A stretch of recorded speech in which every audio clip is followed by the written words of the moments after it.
Iran ইসরায়েলের সংঘাত, পাল্টাপাল্টি হামলার মধ্যে আলোচনা। ইরান ইসরায়েলের পাল্টাপাল্টি হামলা টানা ৮ দিন ধরে চলছে। সংঘাতে যোগ দেওয়ার কথা ভাবছে যুক্তরাষ্ট্র। এতে সংকট আরও গভীর হওয়ার শঙ্কা বেড়েছে।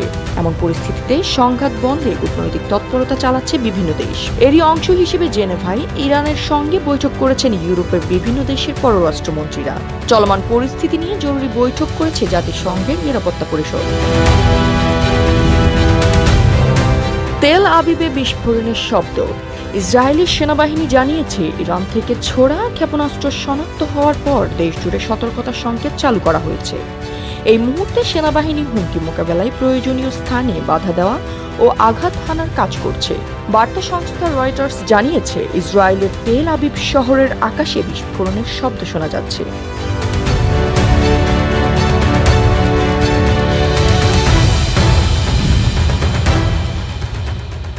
ইরানের সমর্থনে ইরাক, তুরস্ক, লেবানন সহ বিভিন্ন দেশে বিক্ষোভ। ইরানে অব্যাহত ইসরায়েলি হামলার প্রতিবাদে ইরাক, তুরস্ক, লেবানন, ইয়েমেন সহ বিভিন্ন দেশে বিক্ষোভ হয়েছে। এসব বিক্ষোভে হাজার হাজার মানুষ অংশ নেন। যুক্তরাষ্ট্র ও ইসরায়েল বিরোধী স্লোগানে রাজপথ মুখর করেন তারা। সামাজিক যোগাযোগ মাধ্যমে ছড়িয়ে পড়া ভিডিওতে এসব দৃশ্য দেখা গেছে।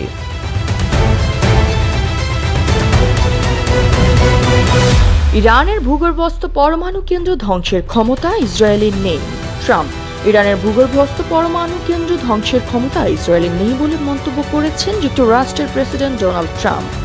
২০ জুন শুক্রবার নিউ জার্সির মরিস টাউন মিউনিসিপাল বিমানবন্দরে পৌঁছানোর পর সাংবাদিকদের সঙ্গে আলাপকালে এই মন্তব্য করেন তিনি।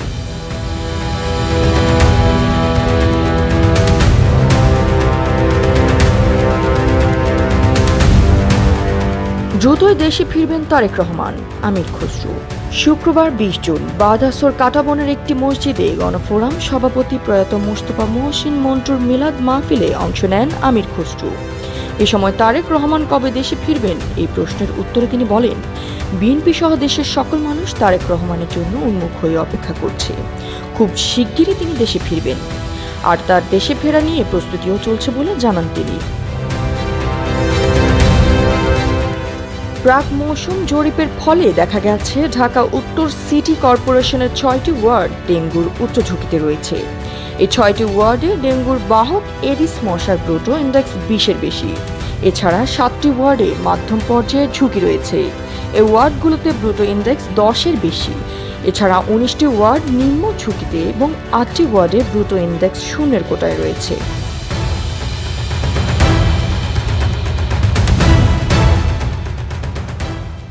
আলোকচিত্রী চঞ্চল মাহমুদ আর নেই। দেশের স্বনামধন্য আলোকচিত্রী চঞ্চল মাহমুদ আর নেই। শুক্রবার রাত ৯:৩০টার দিকে রাজধানীর ধানমন্ডিতে ল্যাব ৮ কার্ডিয়াক হসপিটালে ইন্তেকাল করেছেন তিনি। ইন্নালিল্লাহি ওয়া ইন্না ইলাইহি রাজিউন। তার বয়স হয়েছিল ৬৭ বছর।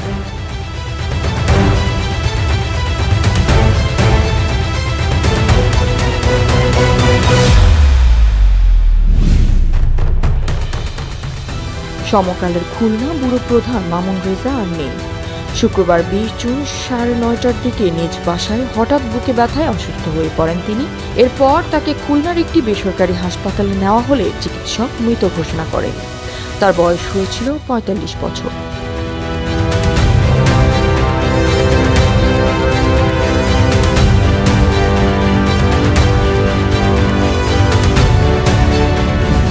দুপুরের মধ্যে যেসব জেলায় হতে পারে বজ্রবৃষ্টি।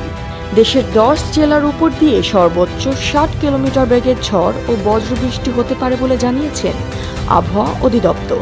১২০ ঘন্টার পূর্বাভাসে বলা হয়েছে, আজ রংপুর, ময়মনসিংহ, বরিশাল, চট্টগ্রাম ও সিলেট বিভাগের অধিকাংশ জায়গায় এবং রাজশাহী, ঢাকা ও খুলনা বিভাগের অনেক জায়গায় অস্থায়ীভাবে দমকা হাওয়া সহ হালকা থেকে মাঝারি ধরনের বৃষ্টি ও বজ্রবৃষ্টি হতে পারে। চতুর্থ দিনের খেলা শেষে গোলে ১৮৭ রানের লিড নিয়েছে বাংলাদেশ। দ্বিতীয় ইনিংসে ৩ উইকেটে ১৭৭ রান করেছে টাইগাররা। দিন শেষে নাজমুল শান্ত ৫৬ আর মুশফিকুর রহমান অপরাজিত ২২ রানে। এর আগে গোলে ফাইফার তুলে নেন টাইগার স্পিনার নাইম হাসান। লঙ্কানদের প্রথম ইনিংসও থামে ৪৮৫ রানে।